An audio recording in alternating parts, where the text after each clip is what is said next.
この番組はご覧のスポンサーの提供でお送りします。Alrighty, welcome everyone. I'm Teeaboo, and I am here to watch and discuss Vinland Saga episode 19. Last week on Vinland Saga, we had what I would call a fantastic episode, for almost precisely the opposite reasons that I expected it to be a fantastic episode. The much anticipated, much built up fight between Thorkel and Thorfinn with all of the elements necessary to make it a very exciting match. It was a rematch. It's two major characters. They're related in some way and not sure how that actually works out. He knows his father to some extent and respects him. He's wanting him to become a warrior, and it's a David and Goliath story all wrapped up in this conflict. And that was just chump change compared to the rest of the episode, the dream sequence, the speech about love and discrimination from the priest whose name is Willibald, the reawakening of Canute as someone new, as someone with hardened eyes and honestly the potential to be a real serious, genuine leader. Where do we go from here? That's the only question that I have, and I really don't know. I know that Canute is probably going to, with Bjorn and with it's Atli that survived, right? Going to start making his way back over to the place where Thorfinn and Thorkel are duking it out, while Askeladd sort of bleeds onto the snow. How is this going to play? How is this going to go? I don't know, but I am ready and willing to find out, so let's go ahead and dive on into this next episode of Vinland Saga. So, I've got episode 19 of Vinland Saga up and ready to go. It is at 0 seconds. There will be two versions of this reaction video. You can find a picture-in-picture version with the video up there in the description, and a timer-based version up on YouTube. The timer-based version will have discussion at the end, but no video in it. The picture-in-picture version will have the video in it, but no discussion at the end. Mix and match as you see fit, and if you want to sync up your own copy of this episode with the timer-based version up on YouTube, that's what it's there for. Just get your copy ready, because the beep beep timer to count you down will be coming at you now.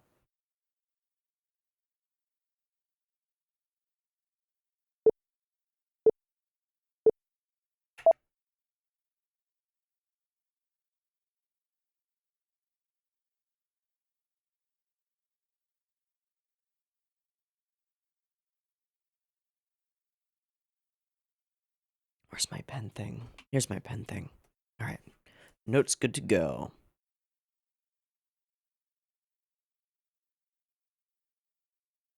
Is this post super kick? This is post super kick. Indeed he is. You kicked him into the stratosphere. Oh, Jesus. Are you not shattered? United Front.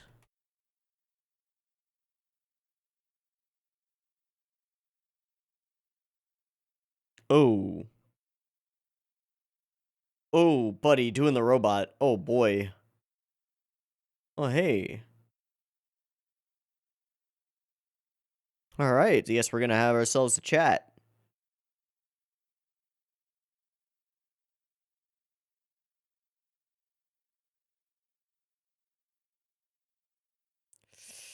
Just gonna snap something back into place. Oh, jeez, oh boy.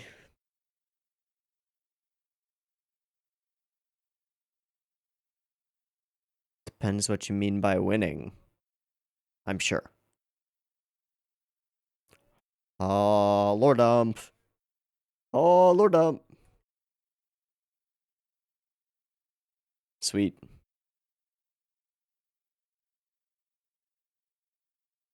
So Thorfinn's pretty fucked up. Makes sense.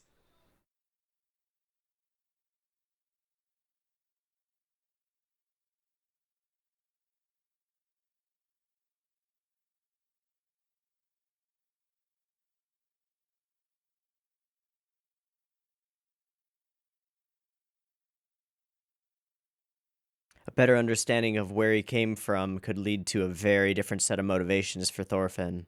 Finally. Maybe. He might just stay an edgy boy for a little while, though.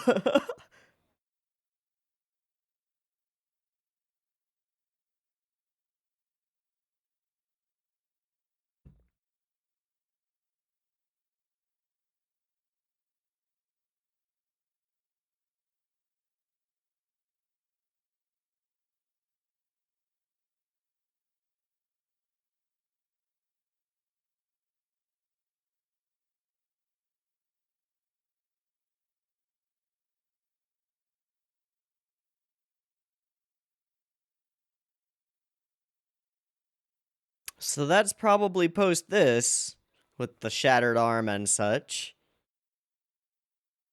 How does he get away, though? Hey, a little bit.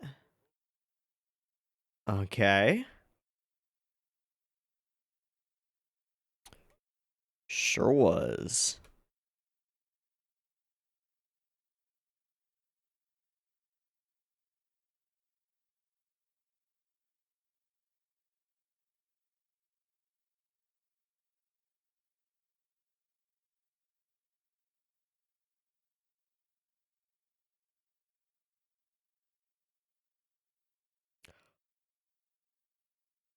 So he's your, yeah.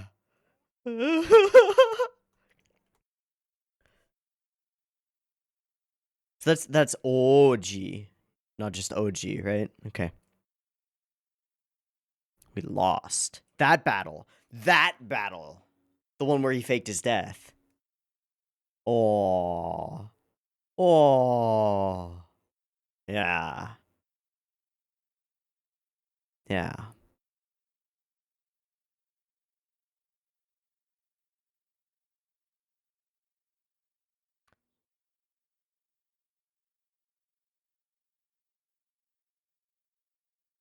We went back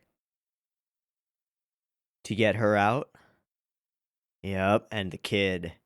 His sister, right? Hi, Thorkel. Kind of.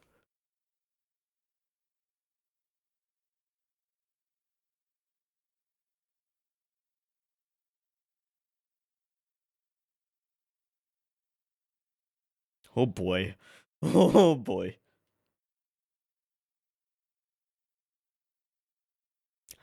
Hi, I'm that friend.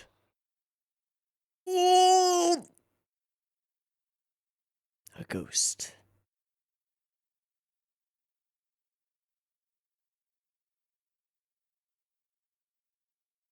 Shh.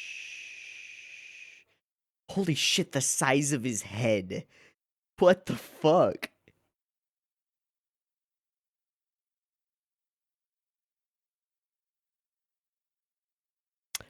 Trying to sneak here, buddy.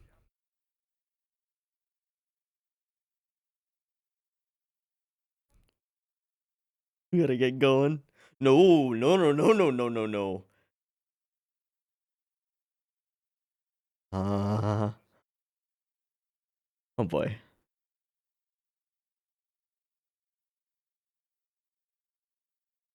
I'm getting the fuck out of here.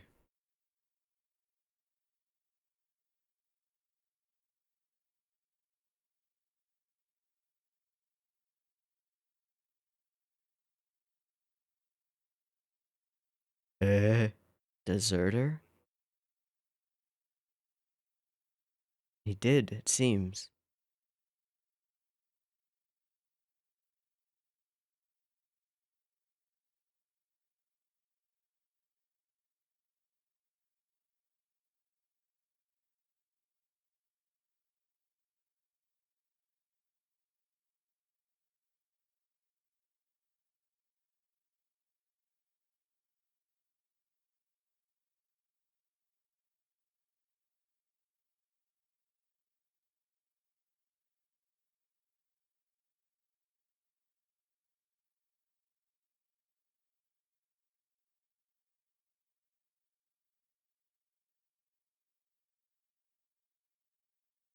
Oh, buddy.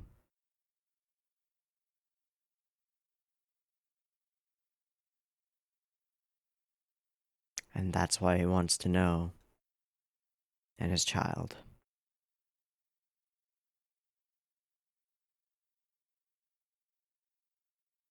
Oh, sorry, house.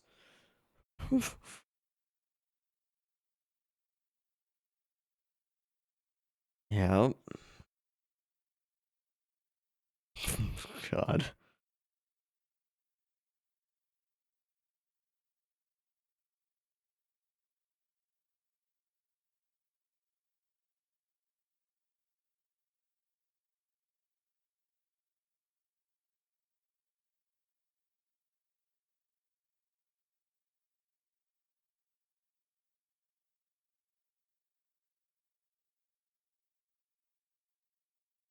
True warrior.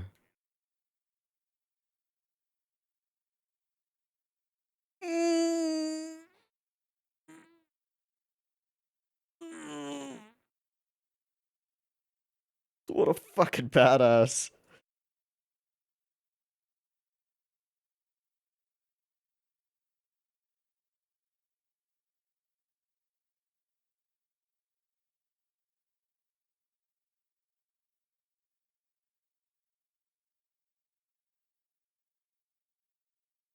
Hmm.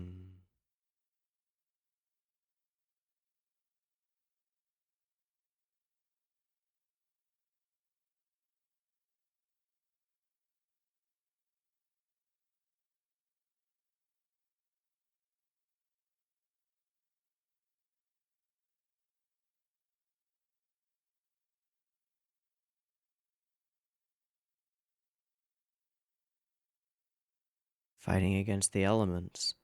Raising a family. Oh my god. This is no time.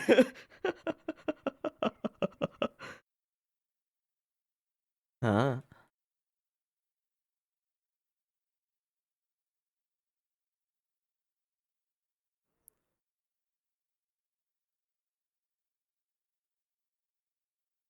It's true, he really hasn't learned anything yet. Okay. Oh, buddy. Oh, buddy.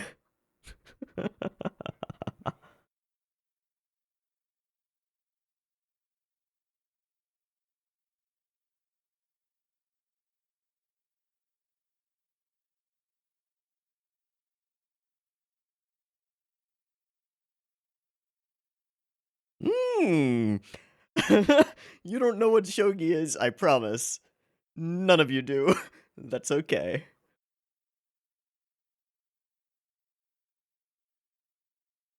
He will, but how do you define defeat? Okay. Yeah, it is. Oh, all right. Got a corner man. And it's the person he hates. Okay, okay, okay, okay. Canute? No.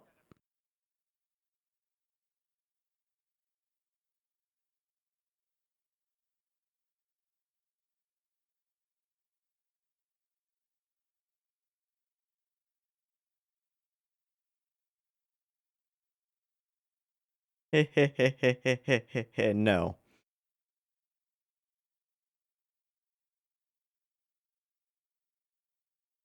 Oh, jeez. One arm, one blade. Fuck.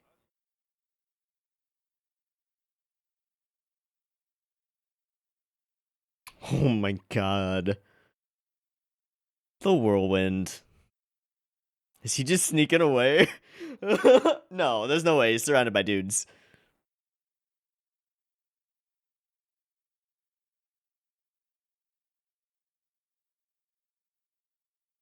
Is this the plan? Just avoid and tire him out? Nah.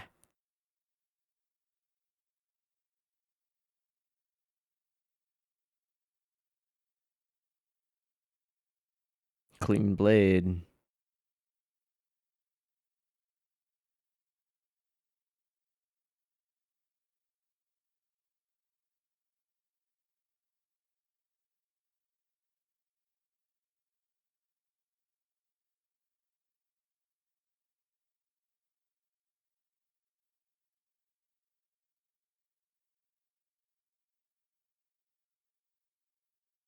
Oh, Jesus.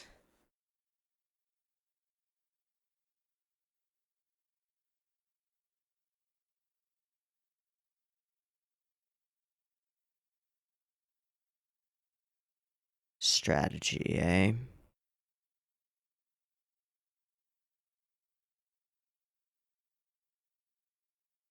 Okay, close to you, clean blade. Wants to wait for the moment of the final strike. Come closer. Right. He's gonna drive that blade into him. Oh!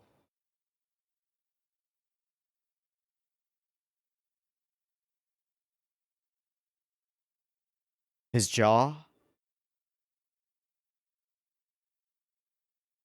Glass jaw Thorkel.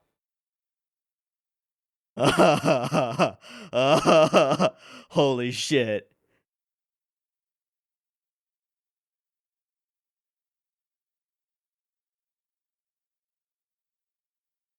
Oh my god. Oh, Thorfinn.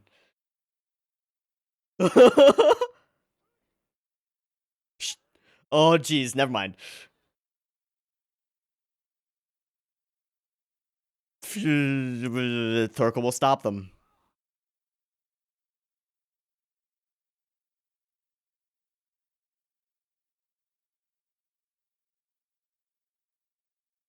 Honor, though. Honor, though. Exactly.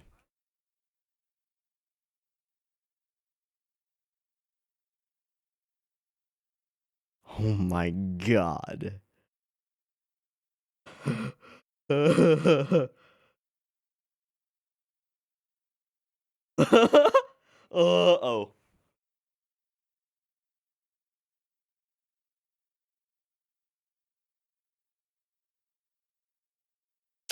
I can think of one person who might have a shot. And his name is...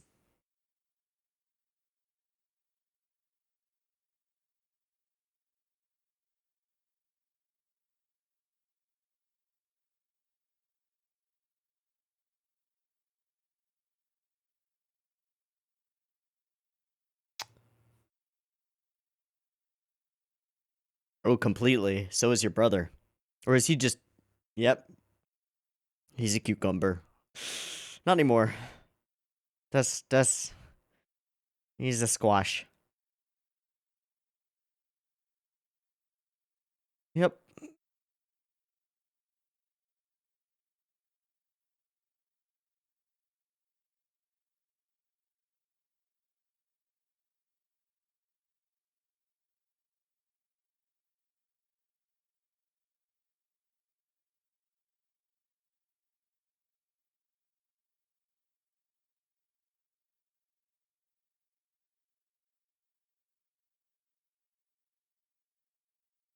He's gotcha. Oh my god. I imagine that's a pretty cool panel.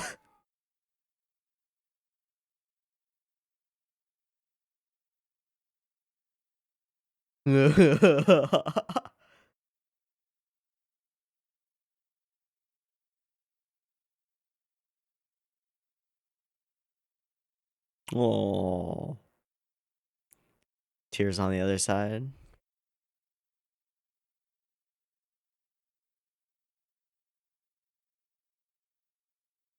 Hey, we did it.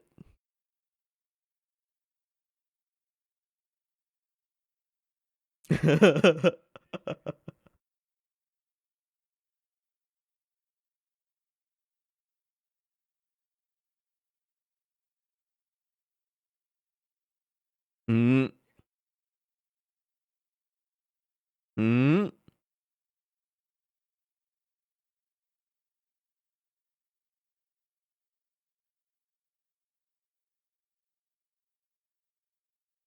No.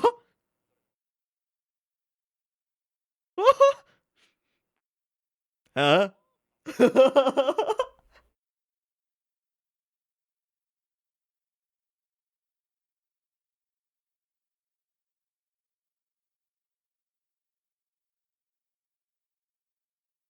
Won't work.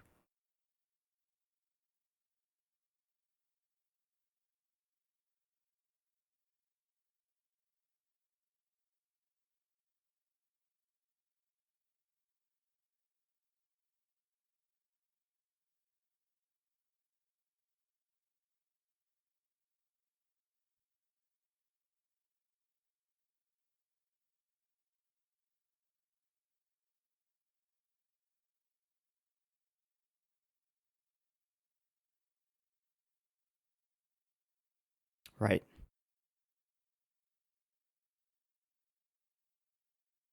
He wants me dead.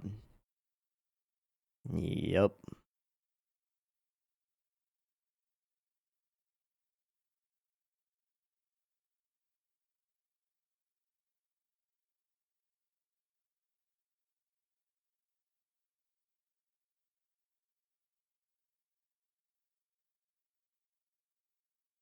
Snip. The weak grapes from the vine so that the stronger ones grow stronger. Yeah. Indeed.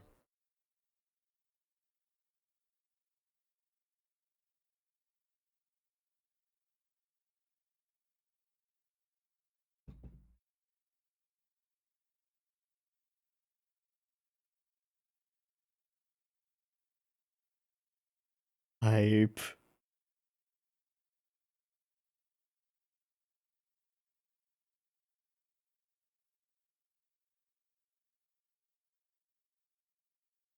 Nothing to lose. Oh, Jesus.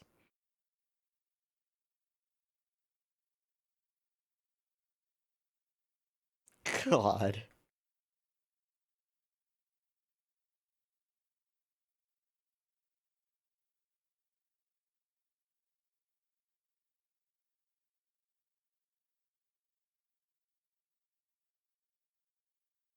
I don't think so.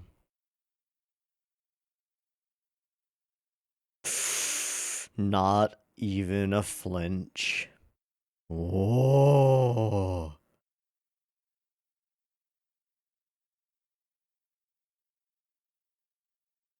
Where, pray tell?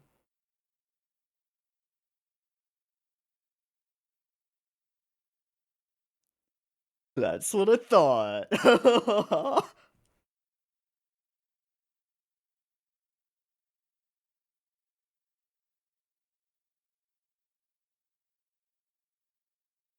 And what's that? Letting him leave? Oh.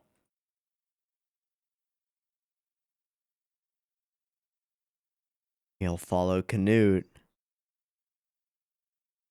I'll follow.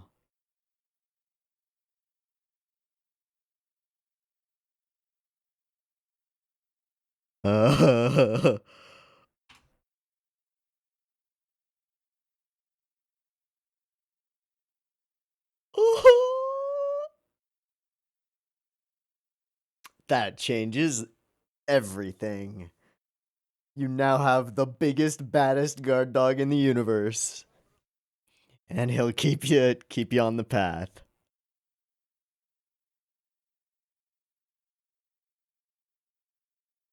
All hail the cult of Canute.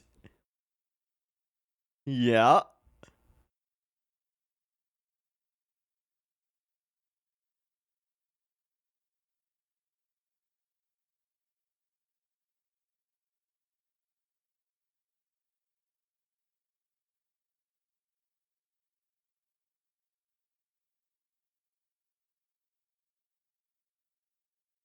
Mm-hmm. Mm-hmm. Oh, wow, he's gonna confess. What will you do, Canute?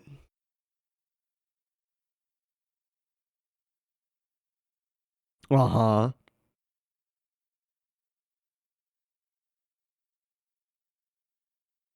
Opportunity.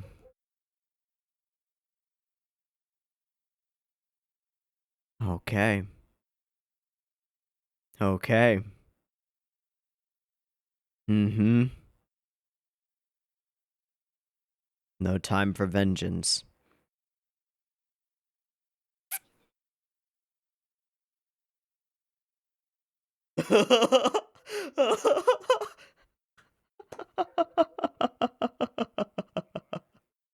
Oh my god, there are so many new dynamics. Oh, sure, yeah.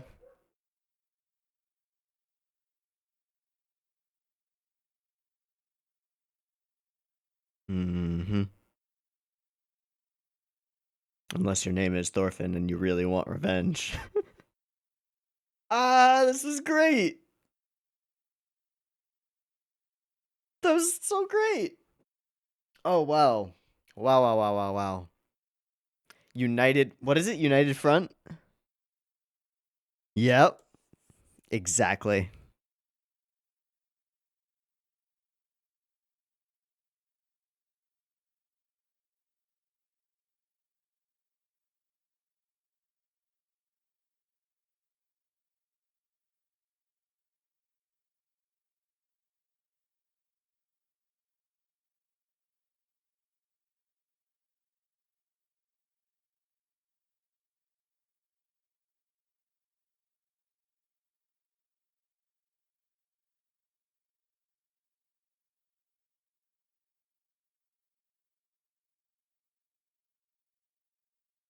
Sven and the Yoms Vikings. All right, new target.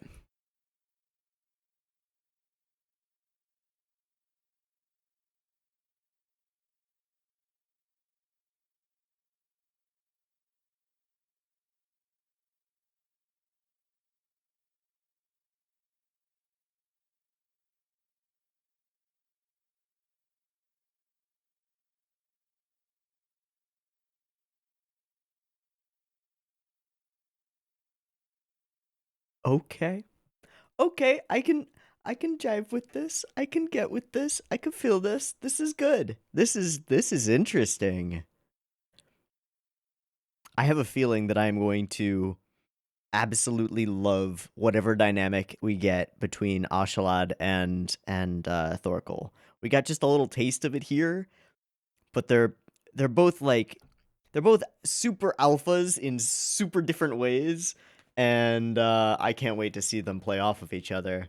Just that little moment at the end, like, don't copy me. Hey, I was here first. Fantastic. Fantastic. So Knut's got that sparkle in his eye that Thorkel has been looking for. Thorfinn does not. I'll say there are a couple things that I really love. Uh, Thorfinn being forced to swallow his own desire for vengeance against Ashalad to work with him for just this moment. And to be honest, while he thinks that he's working toward an eventual duel with Ashalad, like, he's really just being used mostly. So it's sort of like a microcosm of their whole relationship. But in this particular instance, it's interesting that Thorfinn, the one with the physical abilities, to an extent. We know that Ocelot is a damn good fighter, but he's beat to shit. He's the one who has to carry out the plan that Ocelot only knows about because he happened to see Thorkel fall just once, just for a moment. And the truth is that the giant man has a glass jaw. It's actually it's very David and Goliath, like stone straight to the center of the forehead equivalent, right? Just a smack here, and down he goes. I think the boxing metaphor. I didn't really think about it when I did the goofy thing at the beginning of the last episode. I just did that because it was fun. It was like, oh, this is a title match. This is a big fight. It would be fun to do something like that. But the parallels kind of continue with Ashlad, the sort of the experienced old dude who doesn't really get along with the fighter, but is trying to sort of redeem himself, but not really. Ending up being his corner man and like pushing him on and bandaging him up and all that stuff, and then it all ending with a single well aimed blow to the jaw. It's kind of a perfect like boxing metaphor. It's kind of wonderful. Getting this little bit of a lore dump that sort of ties together the seams of the story, the legend, if you will, the legend of Tors, um, between the time when he fell off of that ship and the time when he reunited with his family and found a place to go and be and to exist. is kind of nice to see, and it's interesting to see Thorkel as a part of that story, and to see his grief at the death of this person who he kind of considered a friend, but also a rival, somebody he wanted to fight, somebody he wanted to kill, and also family to an extent. Uh, is kind of lovely.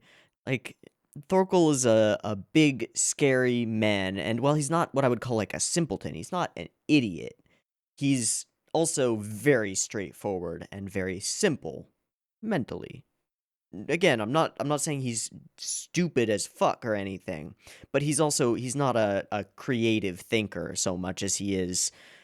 I walk up, I hit with axe, they die, I win. He's simple in that way, and Tors is not. He's strikes me as like a philosopher warrior, and so the nature of their interaction and Thorkel being like, "Oh, you're back. Fuck yeah, you're not dead. You're coming back to join us, right?" And he's just like stony faced in the face of this. It's like I got other things I want to do. There was also some really solid direction here. I can't remember exactly where it is, but there's a one of the moments where he says like it's when he's talking about why I'm not going to fight anymore, and then we flash to we flash there. Not scared because you almost died. Considering he's a successor. Is it when he says, I don't need it? Okay, we got the I, take down a house. The rules are the rules. Where's your sword? I don't need it. No, it's not there. Where is it? There's one moment where we flash really quickly, and that's why it's so difficult to find. We flash really quickly to the baby in her arms. I assume that that's Thorfinn's older sister, his first child, because it just makes sense that way. But yeah, becoming a parent can change a person, but it's more than that. It's that he doesn't want to be that for his family. He wants to be a different kind of warrior. He's come to some conclusions about what that is. Conclusions that he can't explain simply, especially not to someone like Thorkel. Conclusions that happen in a revelation, the way that they did to Canute. And while Canute's warrior's path or path of like path to greatness is certainly different than Tors's. It is an aspect of that same feeling, of that same belief. Fighting for nothing is just dying. It's not worthwhile. There's no honor in it. There's nothing in it. Somewhere, but not here. How did he spend his time? And then he calls him out. You actually don't know, do you?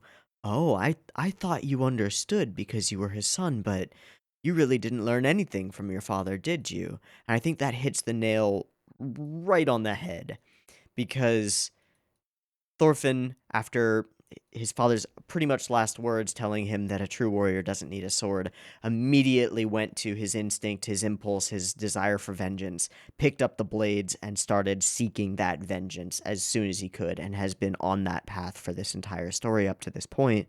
And nobody's really called him on it out loud yet, and Thorkel kind of does here. He's like, oh, you really don't get it. I don't either, but I know that I don't. You're just lost, kid. That's cool. That's interesting. Creates a very different dynamic. Okay, is this the cut where he goes wacky wavy inflatable arm flailing Axeman? Whoosh. Yeah, this one. Whoosh. With the shaky cam in it. Whoosh. That's pretty cool. Okay. Definitely some cool cuts in this episode. The setup with the sword, it's why he was cleaning it with the snow, make it nice and shiny. Gotta distract him for just a moment. Wait for his guard to be down in the moment of the final strike. It's a damn fine plan, Ashlad. Ting! Clunk. Beautiful. There are also a number of moments in this episode that just demonstrate how huge Thorkel is. Like when he leans down to Tors. Tors is a big dude, right? But Thorkel's head is like this big, and Tors' head is like this big. He's a really big man. I also love this sort of lion's mane thing that goes on once his sort of headband thing is gone, and his just like hulking rage as he comes over to his own right hand man and just sort of engulfs his head like it's a small basketball. Jesus. Terrifying. And then Canute arrives. We find out that your brother is an aubergine. Sorry. And then there's this moment, which I have a strong feeling is like a really cool panel in the manga. So if people probably in the Discord want to send me a picture of that panel, I wouldn't be opposed because it looks really cool. Go, get lost, and Ashalad decides to stick around, just wait, just see what happens. I also love how people are just like bringing up furs and a giant cask of ale or wine or something. Oh, Jesus. Yeah, I want you as bait. It won't work. Here's the deal. And he sees it in his eyes. So I also really like this scene because it's like pruning fruit trees. You prune away some of the branches so that the fruit that remains grows stronger. And what we have here is like a weaker cluster of grapes being snipped at the I don't know what it's called where the vine shoots off, but we'll call it the root, even though that's wrong. In order to ensure that all of the nutrients of the plant go into the stronger grapes. In this case, a clear metaphor for Canute and his brother Harald. That's pretty smart. I like it. That's a smart little visual metaphor that we just cut to there, and it doesn't have any of the religious interpretations that some of the stuff with the apples and all of that that do. It's just straightforward, and I think a really good one. And then we get the pounge. And this is just a really great use of a low angle shot to give us just the feeling that we have here, which is like, he's real big. That's a big boy. A pounge. A pounge. I see something in your eyes. I see that. I want to know what you're looking at. I want to know what you see.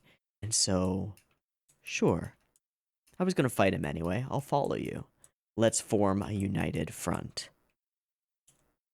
Ashalad cackles, admits his guilt, and we see the flash of rage.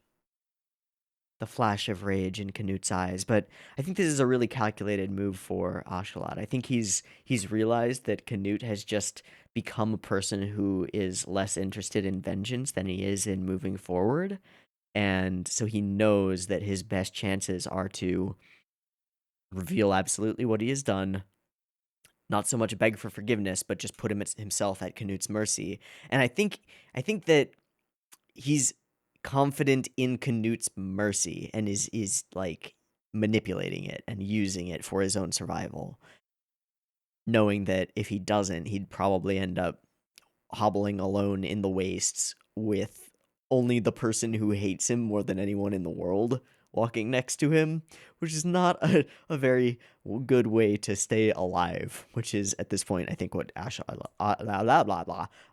really wants is survival. This is a cool shot. Just the foreshortened sword being handed out. And he turns his back. We see the flash in his eyes, the tightening, the tensing of him, but he's got bigger fish to fry, if you will. We get some banter between the two, and letting it be water under the bridge is the only thing you can do. That's experience speaking, eh? All in all, another pretty good episode. I mean, it relies heavily on the stuff from the previous episode to function. Like, there's a lot less. How do I put it? This is the point where all of the things that have been established in the last couple of episodes all come and smash into each other. It's not a point where we have like setups of what characters are feeling or thinking about or believing. It's a conflux of interesting ideas that were set up earlier. So there are less interesting ideas in this episode in particular, but that makes the clash of them or the collision of them no less interesting. Does that make sense? I don't know if that makes sense. Maybe it's just stupid. In any case, off we go under one banner, the banner of Canute. And we are heading toward Gainsborough. I'm sure that there will be some more hardships along the road. Oh, and some people let me know that they cut a specific scene from the last episode where the guys were like shooting arrows into hanging bodies and stuff. There was supposed to be like a cut of the head of the ear being just like thrown on the ground or something. I don't remember. Which really sucks because he was a really useful tracker and like warning system, but I didn't know that. Darn. In any case, would probably be useful in the coming March. It is still cold. They have more men now, so less food to go around. This is rough. But I have a feeling that a whole bunch of them are going to get through it, and things are just going to get more interesting from here. Now it seems like uh, Svein and by extension his seemingly right hand man Floki of the Jomsvikings are going to be our next set of antagonistic forces to the characters that we focus on. So I'm interested to see how that builds up.